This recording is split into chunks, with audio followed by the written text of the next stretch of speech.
ఉంటారు, కొంతమంది 7 రోజులు ఉపవాసం ఉంటారు. ఆ 7 రోజుల ఉపవాసంలో ఈ అమ్మాయి కోసం సంఘం అంతా ప్రార్థన చేస్తే సంవత్సరం తిరిగేసరికి ఆ అమ్మాయి చక్కని ఆడబిడ్డ దేవుడు ఇచ్చాడు.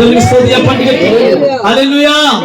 ప్రార్థనతో సాధించలేనిది ఏమీ లేదు.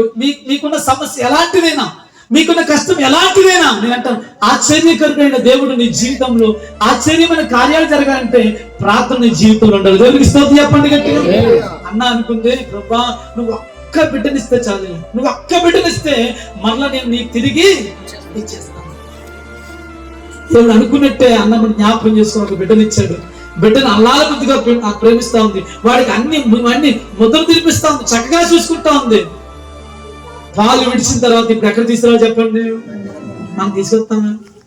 చెప్తాను ప్రభా ఇదిగో నాకు ఒక కుమారుడు ఇస్తే నేను తిరిగి నీకు ఇచ్చేస్తాను అన్నట్టుగా ఇచ్చిన మాట ప్రకారం తిరిగి ఆ కుమారుడు తీసుకొచ్చే దేవుడు మమ్మల్ని అప్పగిస్తే కనికరము దేవుడు మరలా అన్న గర్భాన్ని తెలిస్తే మరలా 3 కుమారులు 2 కుమార్తెలు పుట్టారట. చెప్పడం గట్టిగా హల్లెలూయా.